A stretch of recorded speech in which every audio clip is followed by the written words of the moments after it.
I opened my dream bakery and invited my family to the grand opening. Not one of them showed up, not even my wife and kids. They all went to Jamie's promotion party instead.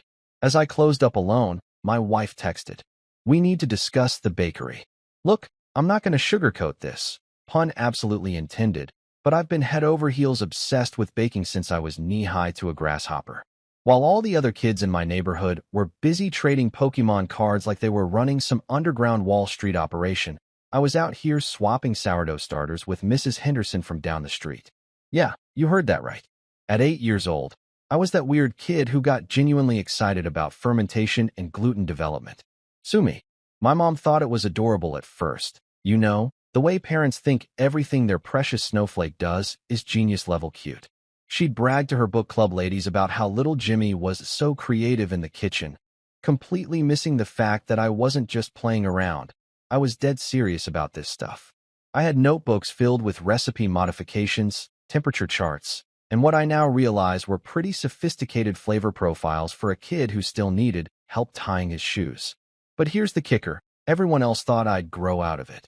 Like baking was some phase I was going through, like collecting baseball cards, or that unfortunate month in middle school when I thought I was going to be the next Tony Hawk. Newsflash, I never grew out of it. If anything, I grew deeper into it, like quicksand, but with a lot more flour and significantly better smells. By high school, while my buddies were worried about getting their hands on beer and figuring out how to unhook bras, I was perfecting my croissant technique and reading Julia Child like she was the freaking Bible. I mean, don't get me wrong. I was still a teenage guy with all the usual teenage guy priorities, but there was something about the precision of baking, the science of it, the way you could take these basic ingredients and create something that made people literally moan with pleasure that just spoke to my soul. And oh man, did I have dreams. Big, stupid, naive dreams that kept me up at night in the best possible way. I wanted my own bakery, not just any bakery, but the kind of place that would make people stop dead in their tracks when they walked by. Picture this, a cozy little corner spot with those big, floor-to-ceiling windows that let in all that gorgeous morning light, bright white walls that practically gleamed, and display cases full of pastries that looked like they belonged in a museum. Basically, I wanted to create the Disneyland of carbs, where people would walk in, take one whiff of heaven in the form of cinnamon rolls, and leave 10 pounds heavier but spiritually lighter. I had it all mapped out in my head. Every detail, from the rustic wooden shelves to the chalkboard menu written in my admittedly terrible handwriting. I'd wake up at some ungodly hour, 4 a.m. maybe, and spend the morning creating magic with my hands. Fresh bread, flaky croissants, cookies that would make your grandmother weep, cakes that could end wars. People would line up around the block, not because they had to, but because they genuinely couldn't start their day without something I'd made with my own 2 hands. When I met Marissa in college, gorgeous, smart, way out of my league, I'd tell her about my bakery dreams while we walked around campus. She'd smile and nod and call it cute, which should have been my first red flag, honestly. But I was young and in love and probably high on the fumes from whatever chemistry experiment was happening in the building next door, so I took cute as encouragement.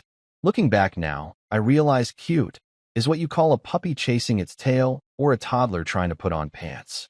It's not what you call someone's life ambition. After we got married and had the kids, 2 beautiful, eye-rolling machines who inherited their mother's skepticism and my stubborn streak, my baking obsession became a family joke. Every time I'd come home with another 20-pound sack of flour, the kids would exchange those looks that said, "There goes Dad again with his weird hobby." Marissa would sigh and make some comment about where we were supposed to store all this stuff in our tiny apartment, and I'd end up stashing bags of sugar in closets like I was running some kind of sweet-tooth speakeasy. But the real kicker? The absolute cherry on top of this whole dysfunctional Sunday. My brother-in-law, Jamie. Oh, Jamie. Where do I even start with this guy? Picture every smug, know-it-all relative you've ever had to endure at holiday dinners. Multiply that by 10, and give him a business degree and an unhealthy obsession with Excel spreadsheets. The family treated this guy like he was the second coming of Warren Buffett, just because he could make a pivot table and knew the difference between gross and net profit.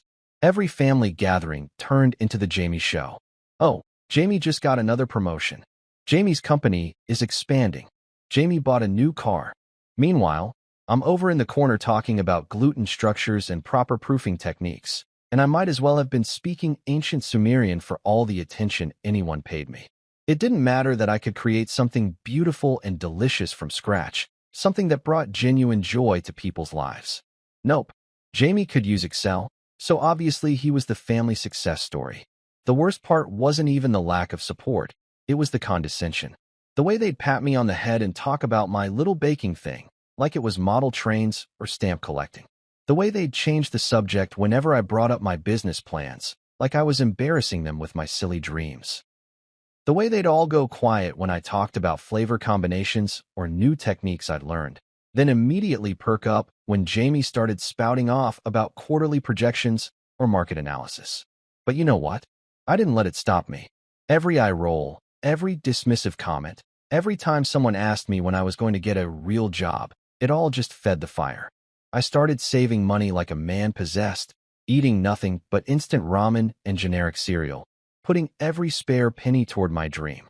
I'd barter homemade cookies for carpentry advice, trade loaves of bread for electrical work, charm my way into deals with pure persistence and buttercream frosting. And through it all, through every small victory and major setback, through every family dinner where I felt like the weird uncle nobody quite knows what to do with, I held on to that vision. My bakery. My corner of the world where flour and butter and sugar would transform into something magical, where the smell of fresh bread would draw people in like a siren's song, where I could finally prove that the guy who smells like yeast might just know what he's doing after all. After what felt like approximately 7,000 years of saving every penny, eating instant noodles until I probably had MSG flowing through my veins instead of blood, and basically turning into a human coupon clipping machine, I finally did it. I actually freaking did it. I signed the lease on my bakery, and let me tell you, holding those keys in my hand felt better than winning the lottery, getting a promotion, and finding out your ex got fat all rolled into one glorious moment. The space I found was absolutely perfect. Well, perfect if you ignored the fact that the previous tenant had been running some kind of sketchy phone repair shop that left mysterious stains on the floor and a lingering smell of desperation. But man, once I walked in there and saw those massive windows stretching from floor to ceiling, letting in all that gorgeous morning light, like God himself was providing free ambience, I knew this was it. This was where the magic was going to happen. I'm talking about a cozy little corner spot that screamed neighborhood gym rather than corporate chain hell. The kind of place where people would want to camp out with their laptops, sipping coffee and pretending to work on their novels while actually scrolling through Instagram. Those big, beautiful windows would showcase my pastries like they were precious jewels. And trust me, after you've perfected a croissant recipe through 6 months of trial and error and enough butter to lubricate a small aircraft, those bad boys deserve to be displayed like the works of art they were. I painted those walls myself, and when I say painted, I mean I turned it into a full-contact sport. 3 coats of this gorgeous warm white that would make everything pop. The golden brown crusts of my sourdough, the glossy chocolate of my eclairs, the vibrant reds of my strawberry tarts. I'm pretty sure I used more paint rollers than the guys who painted the Golden Gate Bridge. But hey, this was my temple to carbs, and it was going to be pristine. Of course, painting the walls led to what I now refer to as the Great Couch Incident of 2023.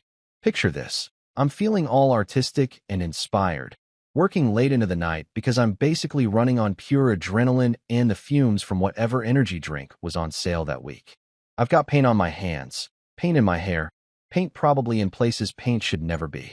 I stumble home around midnight, exhausted but proud of my progress, and somehow, and I still maintain this was a completely innocent mistake, I managed to get paint all over our couch. Not just a little smudge, mind you.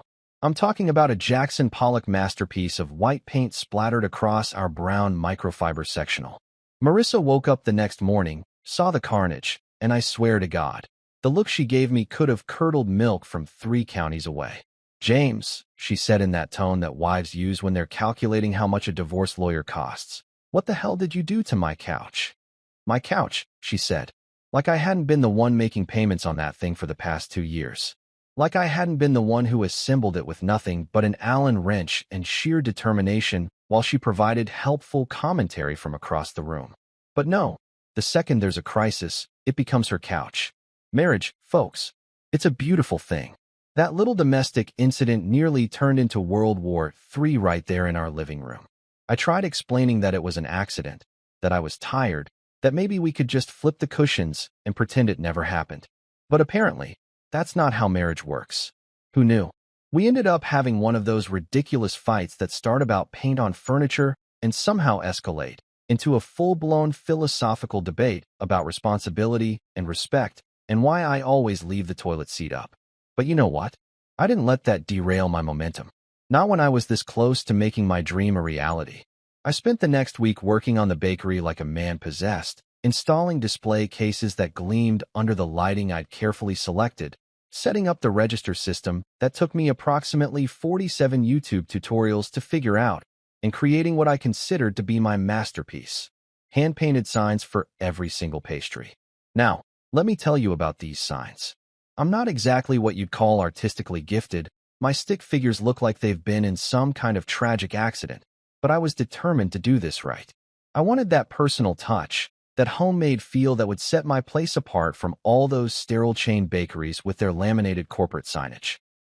So I bought fancy little chalkboards and spent hours practicing my lettering until my hand cramped up like I was taking the SATs all over again. Each sign was a labor of love and frustration. Fresh croissants, buttery heaven in pastry form. Sourdough bread, fermented with love and mild obsession. Chocolate eclairs, because life's too short for kale. I know, my marketing game was strong. It took me 3 Netflix marathons to finish them all. Binge-watched an entire season of The Great British Baking Show while painting tiny letters, which was either perfect inspiration or cruel torture. I couldn't decide which. When I finally stepped back and looked at my completed bakery, I felt this overwhelming surge of pride mixed with terror, mixed with the kind of excitement you get right before you're about to throw up from nerves. The morning light streaming through those gorgeous windows, the pristine white walls showing off my hand-painted signs, the display cases ready and waiting for the pastries that were going to change everything. It was like looking at the physical manifestation of every dream I'd had since I was that weird kid trading sourdough starters.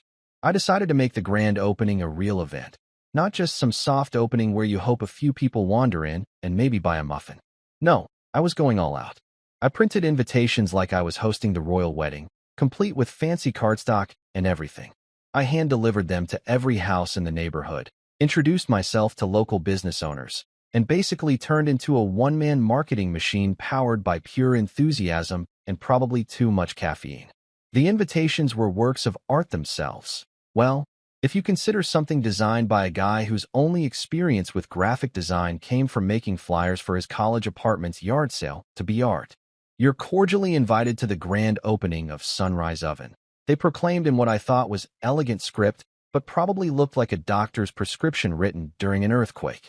Come experience the magic of handcrafted pastries and fresh-baked dreams. Yeah, I actually wrote fresh-baked dreams on an invitation. Looking back, it sounds cheesy enough to go on a pizza, but at the time, I was feeling poetic and inspired and maybe just a little bit delusional from all the paint fumes and sleep deprivation. But hey, at least I wasn't calling myself an artisanal bread wizard or something equally ridiculous. This was it. This was my moment. Finally, my wife, my kids, and the entire extended circus, beloved family, would see that I wasn't just that guy who smells like yeast all the time.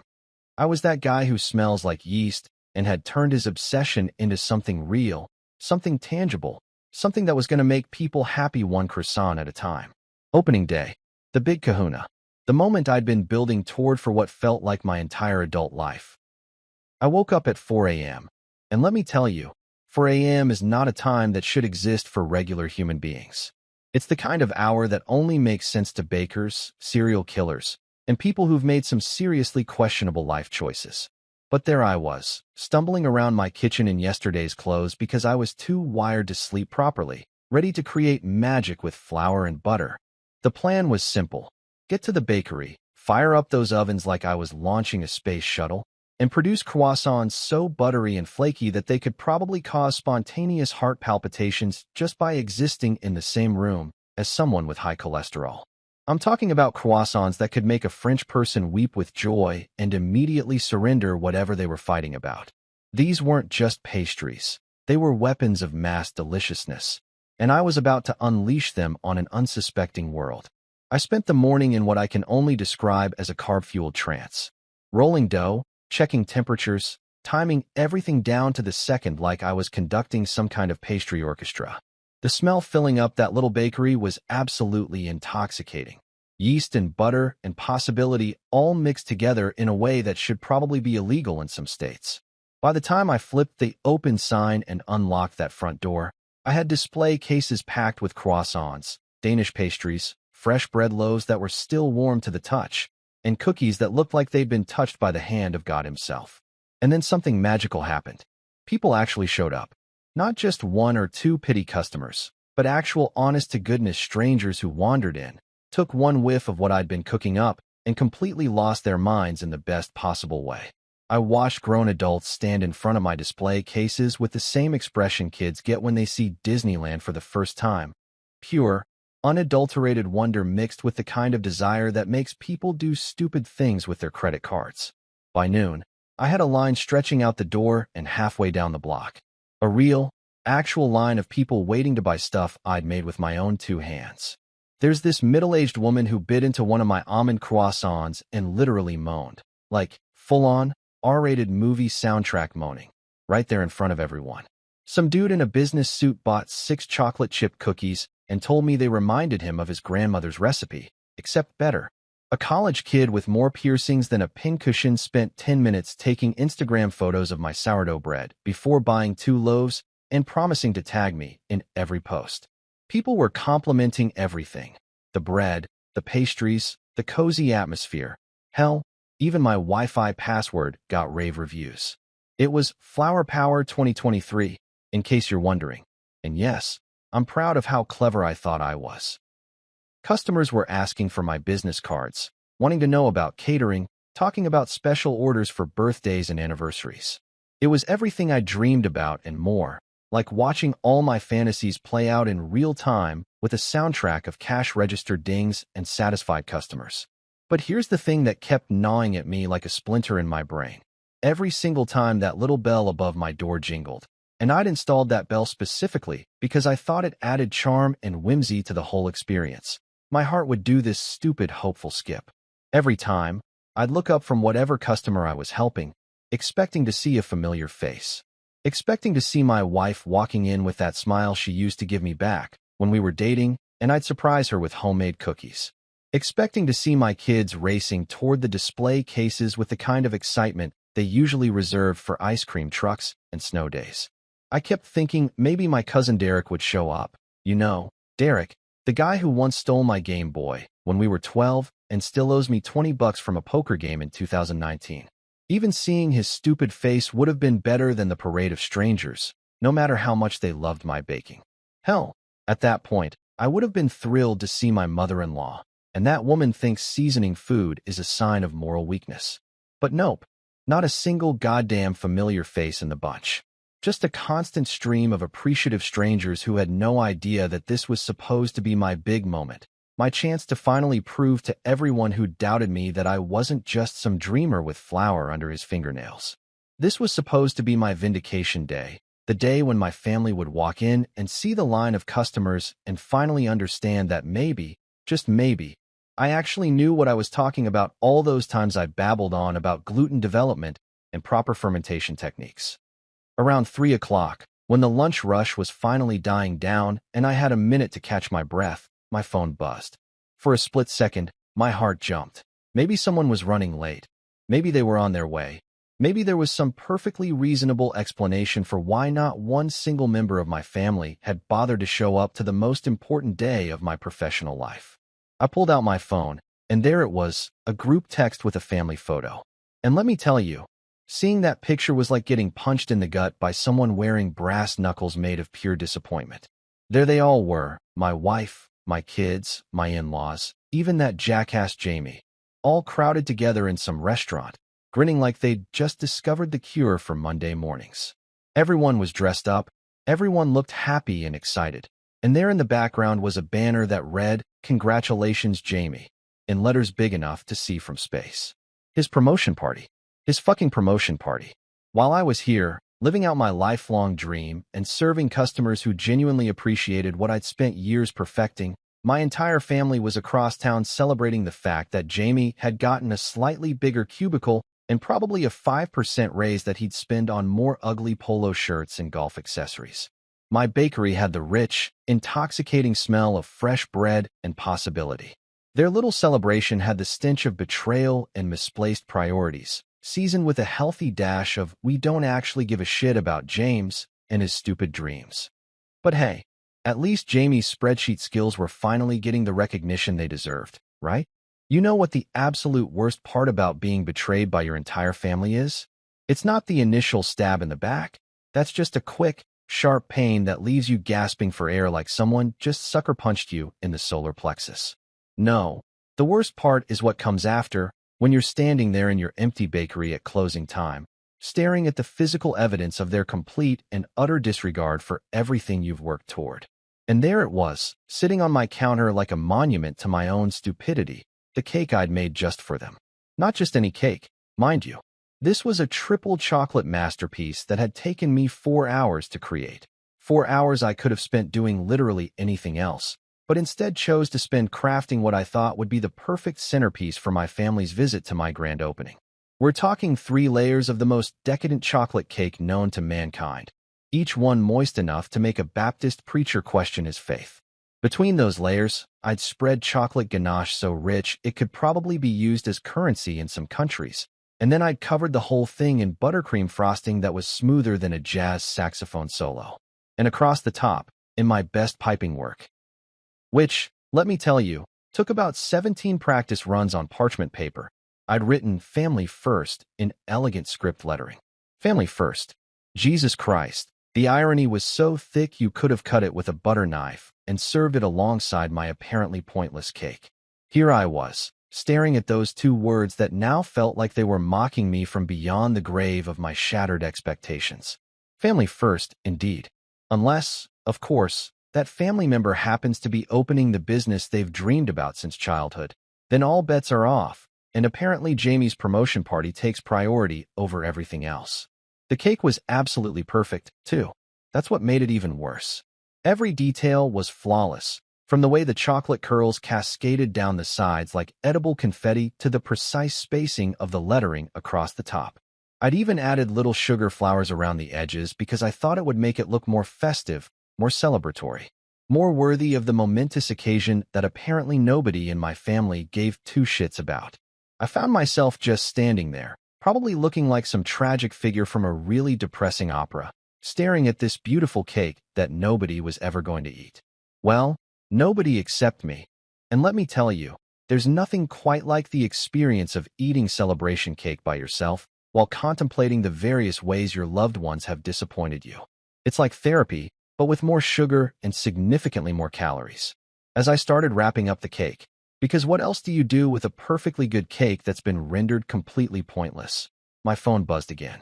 For a split second, that stupid, optimistic part of my brain that apparently never learns its lesson thought maybe, just maybe, it was someone calling to apologize, to explain, to make this whole nightmare make sense somehow. But no, of course not. Because apparently, the universe has a sixth sense of humor and enjoys watching middle-aged bakers suffer in silence while surrounded by their own delicious creations. It was a text from my dear, sweet wife Marissa. We need to discuss the bakery. Complete with those 3 little dots that somehow managed to convey more menace than a horror movie soundtrack. We need to discuss the bakery. Not congratulations on your successful opening day. Not, sorry we missed it, but we heard it went great. Not even a basic how did it go. Just a cold, clinical statement that sounded less like something you'd say to your husband and more like something you'd say to an employee who'd been caught embezzling from the petty cash fund. And what's with scheduling important conversations via text message? Since when did "we need to talk" become something you communicate through the same medium people use to send pictures of their lunch and argue about whether that dress is blue or gold? There's something particularly soul-crushing about receiving potentially relationship-altering news through a notification that pops up right between a Candy Crush invite and a reminder that your car insurance payment is due. Ah yes, nothing says "sorry, I completely ignored the most important day of your professional life" like scheduling a board meeting via text message. I could practically hear the corporate buzzwords she was probably already preparing: moving forward, restructuring our priorities, optimizing our resources. God, I married into a family that talks like they're running a Fortune 500 company instead of just trying to get through life without completely screwing up their kids. But you know what really got to me as I finished wrapping that stupid cake? It wasn't even the text itself, it was the timing. She couldn't have sent that earlier in the day, when I was riding high on customer compliments and the smell of success. She had to wait until I was already feeling like roadkill to deliver what was clearly going to be another lecture about fiscal responsibility and realistic expectations. I spent the rest of closing time wiping down counters that were already clean, organizing displays that were already perfectly organized, and basically doing anything I could to avoid going home and having whatever conversation Marissa had decided we needed to have. I cleaned those counters until they shone like they were about to be featured in some kind of bakery magazine photo shoot. Hell, they were so spotless, you could have performed surgery on them. Which, considering the way this day was going, might not have been a bad backup plan. The irony of the whole situation wasn't lost on me. Here I was, in a bakery that had seen more genuine appreciation and enthusiasm from complete strangers in one day than I'd gotten from my own family in the past year. People had literally lined up to buy things I'd made, had complimented my work, had promised to come back and bring their friends. I'd achieved something real, something tangible, something that proved all those years of practice and dreaming weren't just wasted time. But instead of celebrating that success with the people who were supposed to matter most, I was standing alone in my empty bakery, wrapping up a cake that would never serve its intended purpose, while the smell of butter and vanilla lingered in the air like the ghost of better expectations. The cake was beautiful, my bakery was successful, and my heart felt like someone had put it through a food processor set on the disappointment setting. As I finally locked up and headed home with my wrapped cake and the lingering scent of abandonment following me like a particularly persistent stray dog, I couldn't help but wonder, when exactly did family first become family, except when it's inconvenient? The next day, Marissa hit me with what I now realize was a masterclass in psychological warfare disguised as a family invitation. "Why don't you come over to Mom and Dad's for dinner tonight?" she said, using that sweet, innocent voice that should have immediately triggered every alarm bell in my head. "We haven't all been together in a while, and I think it would be nice." Nice, right? Because nothing says nice family dinner like the tone of voice someone uses when they're trying to convince you that the mysterious meat they're serving definitely isn't roadkill. But me, being the trusting fool that I apparently am, thought maybe this was their way of making up for missing my grand opening. Maybe they felt bad about choosing Jamie's promotion party over my life's dream, and this dinner was going to be their awkward but heartfelt attempt at an apology. Boy, was I wrong. Walking into that house felt like entering some kind of corporate boardroom where the only item on the agenda was Operation Destroy James's confidence and will to live. The atmosphere was so thick with tension, you could have cut it with a cake server and served it alongside whatever passive-aggressive casserole my mother-in-law had probably thrown together. Jamie was already there, of course, because apparently he's now a permanent fixture at family gatherings like some kind of human centerpiece that nobody asked for, but everyone's too polite to throw away. And where was he sitting? In Dad's chair. Not just any chair. Dad's chair. The throne of patriarchal authority that had been reserved for the man of the house since the Carter administration. Jamie was lounging there like he'd just bought the place with his fancy promotion money, probably already planning which walls to knock down and where to install his home office. My wife was positioned strategically on the couch with her arms crossed in what I like to call the universal wife position of impending doom. You know the one. It's the same stance they use when they're about to tell you that your favorite shirt makes you look like a middle-aged tourist, or that they've decided to redecorate the entire house in a color scheme that makes you want to gouge your eyes out with a spoon. The kids were there too, my own flesh and blood, glued to their iPads like they were court stenographers recording every humiliating moment for posterity. Or maybe they were just trying to avoid making eye contact with their father during what was clearly going to be a public execution disguised as a family dinner. Smart kids, honestly. If I could have buried my face in a screen and pretended this wasn't happening, I probably would have done the same thing. But the real star of this shit show was my father-in-law, who had apparently spent his entire day preparing for this moment like he was defending a doctoral thesis on why James is a financial disaster waiting to happen. The dining room table looked like the aftermath of a small explosion at a business magazine printing plant. Papers spread everywhere, articles highlighted in that aggressive yellow that somehow manages to look angry, charts and graphs that probably detailed the various ways small businesses fail to thrive. Statistics don't lie, James, he announced with the kind of smugness usually reserved for people who've just discovered they've been right about something for the past 30 years. He was waving around what looked like a small novel's worth of printed articles, all of them apparently documenting the spectacular failures of people who'd had the audacity to follow their dreams instead of staying safely locked in the soul-crushing embrace of corporate mediocrity. Really? Statistics don't lie? That's his opening gambit? Because I've got some statistics for him, too. Like the statistic that says most second marriages fail at a higher rate than first marriages. But I don't see anyone handing Marissa pamphlets about how she should probably prepare for inevitable romantic disappointment. Or the statistic that says people who spend their entire lives playing it safe tend to die with more regrets than people who actually tried to do something meaningful with their time on this planet. But no, apparently, the only statistics that matter are the ones that support the narrative that I'm some kind of reckless dreamer who's destined to bankrupt the entire family with my foolish pursuit of happiness through baked goods.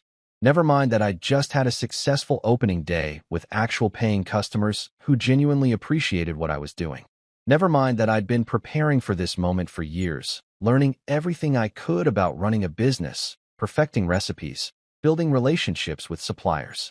The whole setup was so obviously orchestrated that I half expected to see a PowerPoint presentation titled, "Why James Should Give Up His Dreams and Get a Real Job Like Jamie." I'm surprised they didn't have name tags and a fucking agenda printed up for everyone to follow along with. 6 p.m. Casual dinner conversation. 6:30 p.m. Systematic destruction of James's self-esteem. 7 p.m. Dessert and further humiliation. And there I was, standing in the middle of this carefully constructed intervention, still smelling faintly of vanilla and success from my bakery, watching my entire family prepare to tell me exactly why everything I'd worked for was doomed to failure. It was like being invited to your own funeral, except instead of flowers and condolences, everyone brought statistical evidence of why you were already dead. You just hadn't figured it out yet. The worst part wasn't even the ambush itself. It was the realization that they'd all been planning this. While I was up at 4 a.m. perfecting croissant recipes, they were probably having secret family meetings about how to handle the James situation. While I was investing every spare dollar and ounce of energy into making my dream a reality, they were apparently treating my life's ambition like it was some kind of crisis that needed to be managed and contained. Jamie caught my eye and gave me this little smirk that said, "Welcome to your intervention, buddy. Hope you're ready to face reality." And in that moment, standing there surrounded by spreadsheets full of small business failure statistics and family members who'd clearly already decided I was fighting a losing battle, I realized that this wasn't going to be a dinner at all. This was going to be a trial, and I was both the defendant and the only person who hadn't been informed that the verdict had already been decided. And then they dropped the bomb. Not just any bomb. We're talking about a nuclear warhead of family dysfunction wrapped up in corporate buzzwords and delivered with the kind of fake sincerity that politicians use when they're explaining why they need to raise taxes for your own good. Jamie, still lounging in Dad's chair like he'd been elected king of the goddamn living room, leaned forward with this shit-eating grin that made me want to stuff his face with one of my day-old croissants until he couldn't breathe. "So, James," he started, and I swear to God, the way he said my name made it sound like he was talking to a particularly slow child who'd just asked why the sky is blue for the 15th time that day. "We've all been talking, and we think it would be best if I came on board to help oversee the financial side of your little bakery venture. Your little bakery venture. Not your business. Not your dream. Not even that thing you've been working toward for half your goddamn life. No, it was a little venture, like I was some kid with a lemonade stand who needed adult supervision to make sure I didn't accidentally drink all the profits. But wait, it gets better. Because Jamie wasn't done with his corporate power grab disguised as family concern. He had this whole speech prepared, probably rehearsed it in the mirror while practicing his "I'm really just trying to help" facial expression. "You handle the cupcakes and the creative stuff," he said, waving his hand dismissively like baking was some kind of finger-painting hobby that kept me occupied between nap times. "I'll handle the grown-up stuff, the books, the taxes, the real business decisions." The grown-up stuff. The grown-up stuff. Like I'd been running my bakery with fucking monopoly money and good intentions up until this point. Like the fact that I'd actually managed to open a business, obtain all the necessary permits, set up vendor relationships, create a customer base, and turn a profit on day one was somehow just a happy accident that happened while I was playing with my easy bake oven in the corner. I could feel my blood pressure rising to levels that probably required immediate medical intervention. If I'd been hooked up to one of those heart monitors, it would have looked like seismograph readings during a major earthquake. Hell, I was generating enough internal pressure to power the espresso machine at my bakery for a week. But Jamie just kept talking, completely oblivious to the fact that he was basically volunteering to be the CEO of someone else's dream while that someone stood there fantasizing about introducing his face to a rolling pin. "It's not that we don't trust you," Marissa chimed in, because apparently, this was a tag team wrestling match and she was Jamie's designated partner in psychological warfare. "It's just that running a business is complicated, and Jamie has so much experience with financial management and strategic planning." Strategic planning. Right. Because knowing how to make a pivot table and calculate quarterly projections definitely qualifies someone to run a bakery. I'm sure all those years of sitting in corporate meetings talking about synergy and paradigm shifts really prepared him for the complex world of deciding whether to buy butter in bulk or dealing with a sourdough starter that's having an attitude problem. The worst part was watching my own family nod along like Jamie had just delivered the Gettysburg Address instead of basically announcing his hostile takeover of my life's work. My father-in-law was practically beaming with pride, probably already imagining the family Christmas card where he could brag about how both his children were successful business people. My mother-in-law was nodding so enthusiastically. I thought her head might fall off and roll across the floor like a bowling ball. "Think about it practically," Jamie continued, and I swear he was starting to sound like one of those motivational speakers who charge people $50 to tell them obvious shit like, "Success requires hard work. You're great at the baking part, but business management is a whole different skill set. I mean, do you even know how to read a profit and loss statement? Have you thought about cash flow projections? What's your strategy for scaling operations if demand increases? Do I know how to read a P&L statement? Do I know how to read a P&L statement? Like I just stumbled into business ownership by accident while looking for the bathroom at a strip mall. Like I hadn't spent months researching every aspect of running a small business, from inventory management to customer acquisition to tax implications. Like I hadn't been balancing budgets and tracking expenses since before Jamie figured out that his college economics class was about more than just learning how to sound smart at dinner parties. But here's what really made my eyes start twitching like I was having some kind of neurological episode. The assumption that because I could bake, I must be some kind of artistic savant who couldn't possibly understand the complexities of basic arithmetic. Like creativity and business sense are mutually exclusive, and anyone who can make a decent croissant must automatically be incapable of understanding concepts like revenue and overhead. "I've already put together some preliminary analysis," Jamie said, pulling out what looked like a bound report that was thicker than the phone book nobody uses anymore. "Based on industry standards and local market conditions, I think we could optimize your operations significantly. Maybe expand into catering, look into wholesale opportunities, possibly even consider franchising down the road. We could optimize MY operations." He'd been involved in my business for exactly 0 seconds, but somehow it had already become we. Like he'd been there at 4 a.m. kneading dough and dealing with temperamental ovens. Like he'd spent years perfecting recipes and building relationships with suppliers. Like he'd put his own money and sanity on the line to make this dream a reality. And the franchising comment? Jesus Christ, the man was already planning to turn my artisanal neighborhood bakery into the next Subway franchise empire before I'd even had a chance to pay off my opening costs. I could practically see the dollar signs dancing in his eyes like some kind of capitalist fever dream. "You handle the cupcakes, I'll handle the grown-up stuff," he repeated, like this was some kind of reasonable division of labor instead of a complete dismissal of everything I'd learned and accomplished. Like my role in my own business should be limited to standing behind the counter looking cute while the real men made the important decisions. You know what? I'd had enough. I'd officially reached that breaking point where politeness goes out the window and gets run over by a truck full of righteous indignation and barely contained rage. These people wanted to treat me like some kind of incompetent man-child who'd stumbled into business ownership by accident? Fine. But they were about to get a reality check delivered with the kind of brutal honesty that makes Thanksgiving dinners awkward for the next 5 years. Hold up, I said, raising my hand like I was stopping traffic, which in a way, I guess I was, stopping the traffic of condescending bullshit that had been flowing freely through this living room for the past 20 minutes.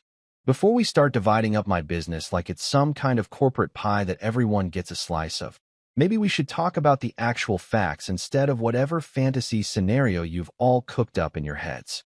The room went dead silent. I'm talking about the kind of silence that happens right before someone gets fired or right after someone drops a really expensive piece of china.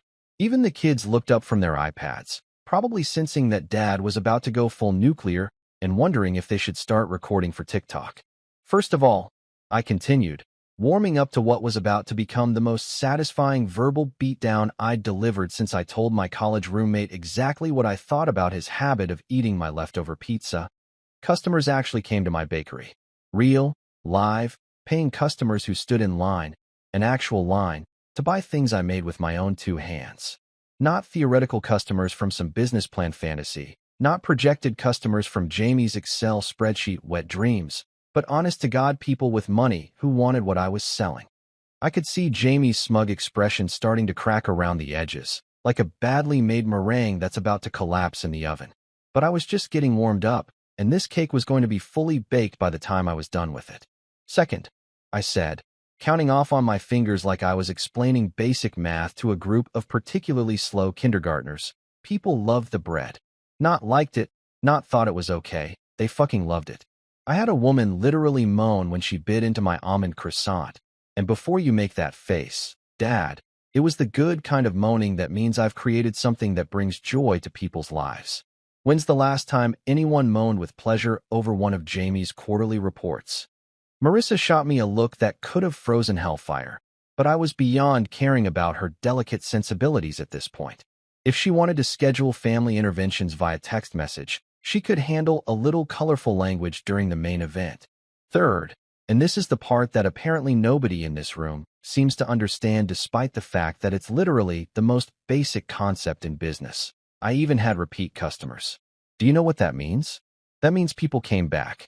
They tried my stuff, went home, thought about it, and then made the conscious decision to return and spend more money. That's not luck. That's not a fluke. That's called building a customer base, which is apparently more than Jamie's learned in all his years of corporate circle jerking. Jamie's face was starting to turn an interesting shade of red that reminded me of overripe tomatoes, but I wasn't done. Not by a long shot. I'd been saving up years of frustration, and it was all about to come pouring out like a dam bursting after a heavy rain. But you want to know the really funny part? I continued, and I could hear my voice getting that edge that Marissa always said meant I was about to say something I'd probably regret later. Well, guess what? Regret was going to have to get in line behind vindication and long overdue honesty. None of you came to see any of this.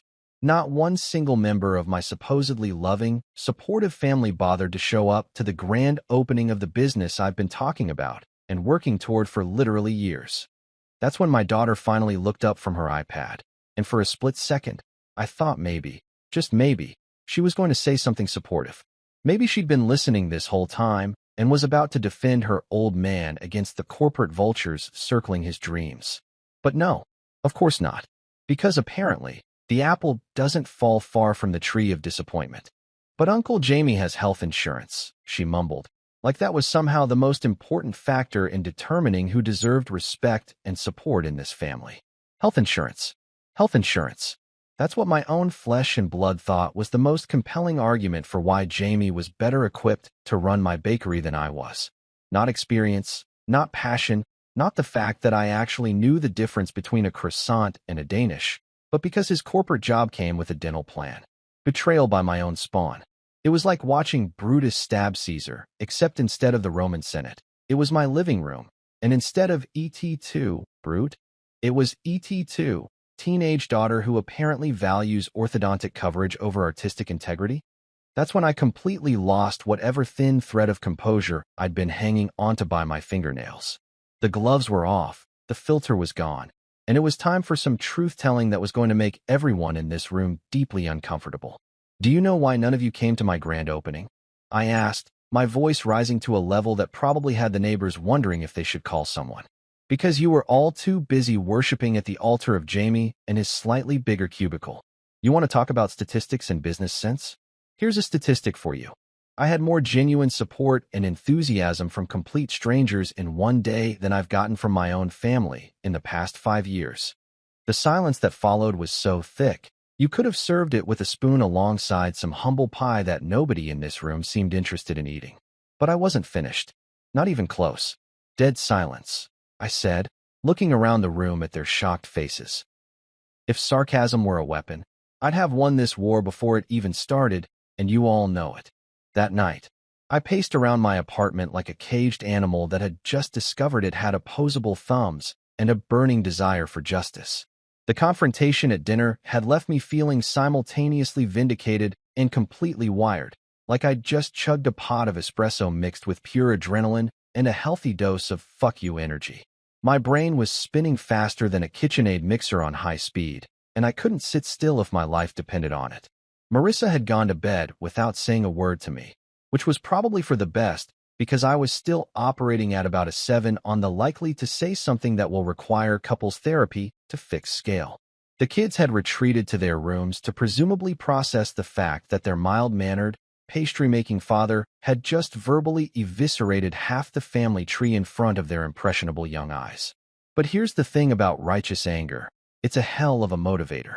While I was pacing around that living room, stepping over the couch cushions that still had paint stains from my artistic endeavors, something clicked in my brain. They wanted numbers? They wanted proof that I wasn't just some delusional dreamer with flour under his fingernails? Fine. I'd give them numbers that would make Jamie's precious spreadsheets look like a kindergarten math worksheet. I fired up my laptop, which, by the way, was about as old as my marriage and made sounds like a dying walrus whenever I asked it to do anything more complex than check email, and started documenting everything. Every single sale from opening day, every customer comment, every goddamn Instagram post that mentioned my croissants. If they wanted to treat this like a corporate presentation, then I was going to give them data that would make their heads spin like Linda Blair in The Exorcist. But I wasn't just going to compile numbers like some accountant with a caffeine addiction. No, I was going to build something bigger. I was going to prove that my little bakery venture wasn't just sustainable. It was going to be a fucking empire built on butter and spite. First stop, every cafe in a 10-mile radius that looked like they might be interested in carrying fresh-baked goods from a local artisan. And when I say looked like they might be interested, I mean every single one that wasn't already locked into some soul-crushing contract with a corporate bread distributor. I printed up business cards on cardstock so thick it could probably stop a bullet, put together sample platters that looked like they belonged in a food magazine, and hit the streets like a man on a mission. The first cafe I walked into, this hipster place called Grind, that probably charged $12 for a latte with oat milk and pretentious foam art, took one bite of my chocolate croissant and immediately started talking wholesale prices.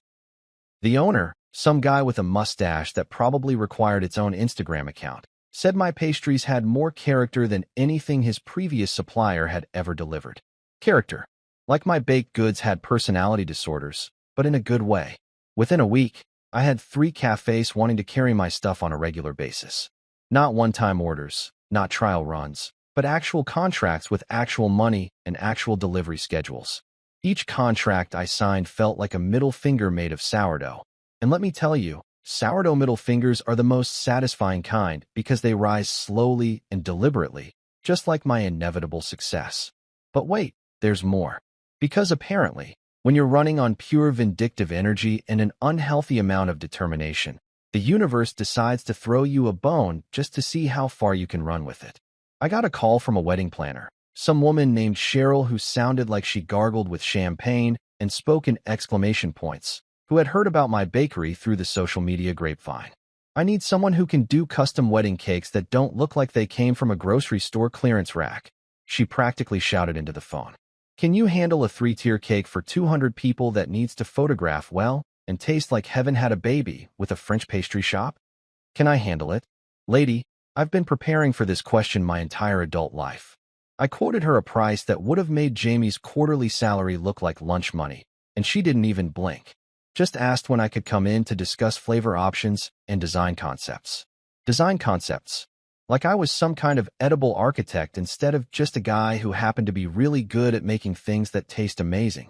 Each new contract, each successful meeting, each customer who posted a picture of my pastries on social media with captions like, OMG, life-changing, and where has this been all my life? It was all ammunition in the war against my family's low expectations. Jamie might have health insurance and a company car, but I had repeat business and buttercream. And let me tell you something, buttercream always wins in the long run. I started keeping a spreadsheet of my own, not because I needed to, but because I wanted to have numbers to wave around the next time someone questioned my business acumen. Revenue, profit margins, customer acquisition costs, projected growth based on actual data instead of pessimistic assumptions. If Jamie wanted to play the numbers game, I was going to show him what real numbers looked like when they weren't filtered through corporate fear and risk aversion. The restaurants were next. I targeted every locally owned place that served brunch or had a dessert menu that looked like an afterthought. Fresh dinner rolls, custom desserts, artisanal bread that would make their customers forget they ever ate at chain restaurants. I walked into these places with samples that could make grown adults weep with joy, and I walked out with contracts that made my bank account happy and my ego even happier. Every handshake, every signed agreement, every positive review was like adding another layer to a cake made entirely of vindication. They thought I was risking too much. I was building something that would outlast all their corporate jobs and pension plans. They thought luck didn't last. I was creating my own luck, one perfectly flaky croissant at a time. By the end of that week, I had more business lined up than I could handle with my current setup. I was going to need more equipment, maybe even more space, definitely more hours in the day. These were good problems to have, the kind of problems that successful business owners get to complain about while counting their money and laughing at everyone who said it couldn't be done. 2 weeks later, the universe decided to hand me the most beautiful gift wrapped in karmic justice and tied with a bow made of pure satisfaction. I was sitting in my bakery at the crack of dawn, as usual, when I got a call from some guy at the local food magazine. You know, one of those glossy publications that make everything look like it was photographed by angels with really expensive cameras and a deep understanding of natural lighting. We'd like to feature Sunrise Oven in our upcoming issue about emerging local businesses, the guy said, and I swear I could hear the sound of my own heart doing victory laps around my chest cavity. We've been getting a lot of buzz about your place from customers and other business owners. Would you be available for an interview and photo shoot next week? Would I be available? Would I be available? I was so available, I practically teleported through the phone line to shake this man's hand and possibly propose marriage. A feature in the food magazine, the same magazine that my mother-in-law kept stacked on her coffee table like some kind of culinary Bible, the one that Jamie probably read while sitting on the toilet and dreaming about the day someone would write an article about his Excel skills. I played it cool, of course. Let me check my schedule, I said, as if I had some incredibly busy calendar full of important meetings instead of just the usual routine of waking up at ungodly hours to bake things that make people happy. But inside, I was doing the kind of celebration dance that would have made the entire cast of Dancing with the Stars look like they had arthritis. The timing couldn't have been more perfect if I'd planned it myself. That afternoon, I casually dropped the link to the online preview of the article in the family group chat. You know, that special little corner of digital hell where everyone shares photos of their lunch and argues about whose turn it is to host Christmas dinner. The article was beautiful. I'm talking about the kind of professional photography that made my croissants look like they belonged in the Louvre, complete with quotes from satisfied customers and a glowing review from a food critic who used words like transcendent and artisanal mastery. They even included a photo of me in my apron, looking like some kind of flower-covered champion of the American dream. Marissa's response came about 30 minutes later. You're risking too much. Just that. No congratulations. No. Hey, that's actually pretty impressive. No acknowledgement that maybe, just maybe, her husband wasn't the delusional failure she'd apparently assumed he was. Just more of the same doom and gloom pessimism that I'd been hearing since day one. Jamie chimed in next with his trademark motivational support. Luck doesn't last. Because apparently, everything I'd accomplished was just a cosmic fluke, like winning the lottery or accidentally discovering the cure for cancer while trying to make toast. According to Jamie's infinite wisdom, my success was just a temporary glitch in the universe that would correct itself any day now. My response: beautiful, eloquent silence. The kind of silence that screams louder than a marching band made up entirely of air raid sirens. Sometimes the best comeback is no comeback at all, especially when your success is speaking so loudly that everyone within a 50-mile radius can hear it. But the real payoff, the moment that made all those early morning hours and family disappointments worth it, came the night of my grand tasting event. Because yeah, I decided to throw myself a party. If my own family wasn't going to celebrate my success, I'd create my own celebration and invite people who actually gave a shit about artisanal baked goods and small business achievement. I transformed the bakery into something that looked like a cross between a wine tasting and a religious experience dedicated to the worship of carbohydrates. Display tables covered with white linens, my best pastries arranged like edible sculptures, enough ambient lighting to make everything look like it, had been blessed by the photography gods themselves. I even hired a local jazz musician to play background music, because nothing says classy small business owner like live saxophone accompaniment while people eat your croissants. The place was packed. I'm talking wall-to-wall people, spilling out onto the sidewalk, creating the kind of buzz that makes other business owners jealous and inspires food bloggers to write posts with titles like "The Hidden Gem That's Changing Everything." Influencers were taking pictures of my pastries like they were documenting rare wildlife. Customers were posting Instagram stories faster than I could keep track of, and everyone was talking about flavor profiles and textures like they were discussing fine wine instead of baked goods. And then, like something out of a movie where the universe decides to deliver perfect dramatic timing, my family walked in. Uninvited, unexpected, and looking like they'd rather be literally anywhere else on the planet. They stood in the doorway for a moment, taking in the scene, the crowds, the photography, the general atmosphere of success that was so thick you could have cut it with a butter knife and served it alongside my award-winning sourdough.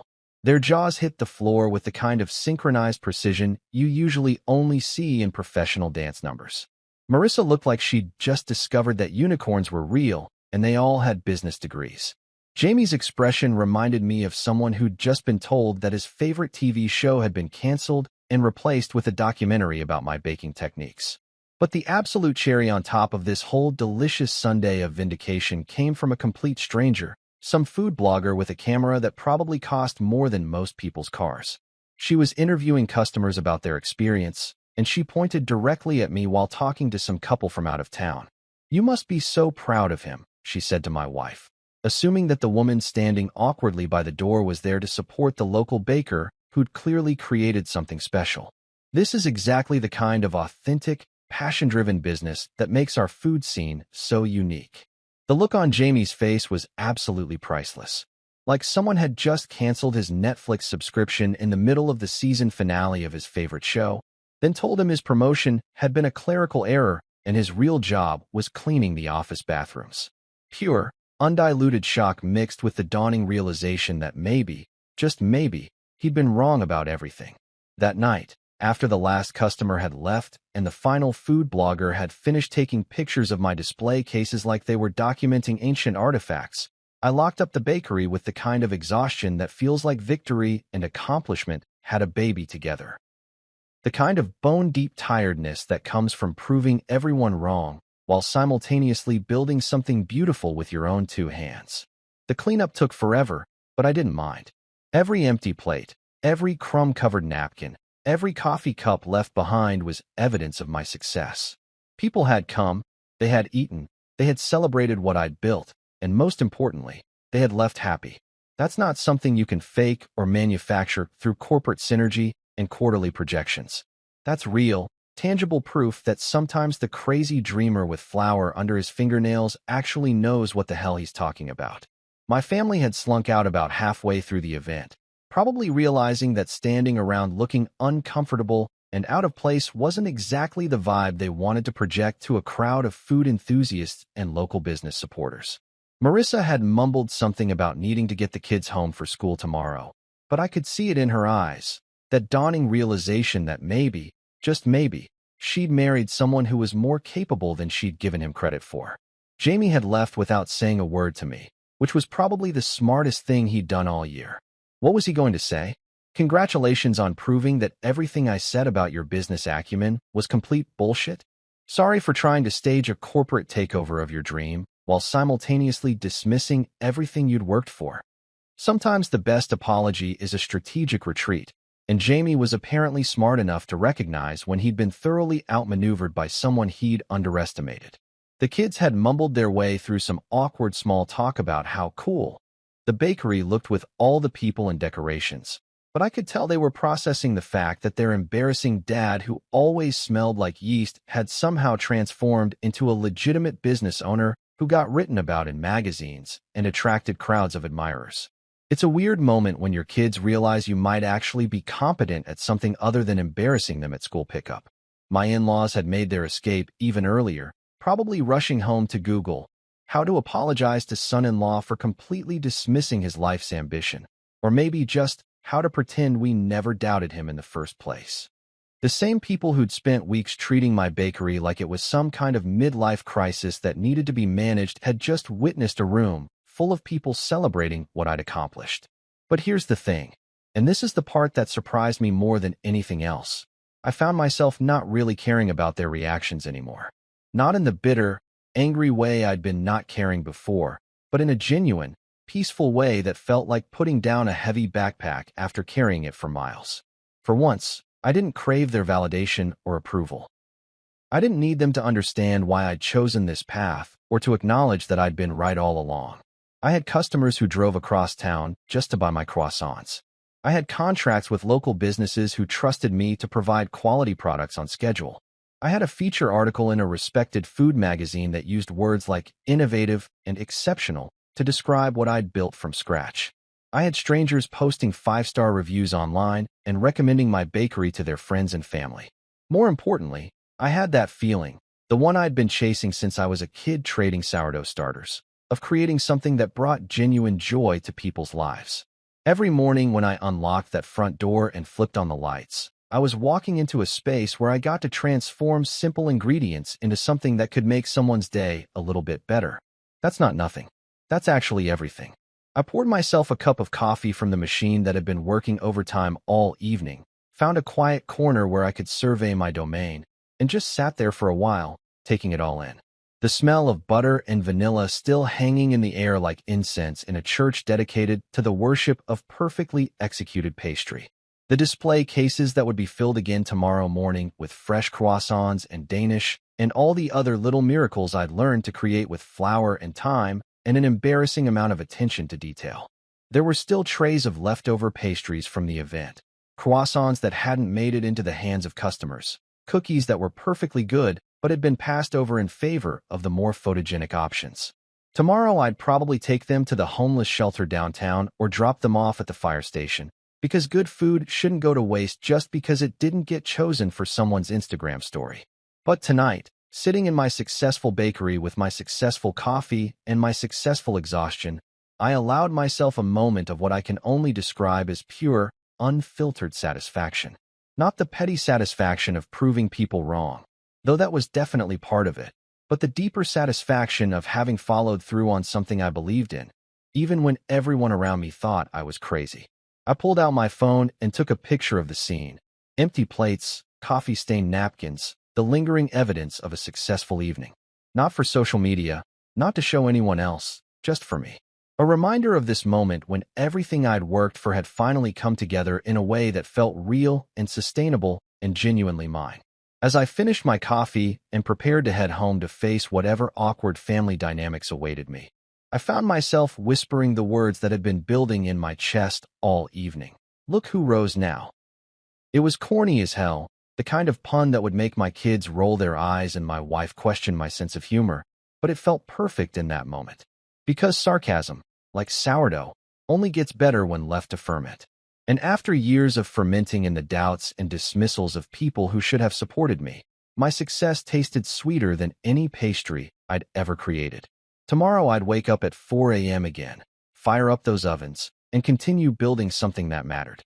But tonight, I was going to savor this moment of perfect, well-earned triumph.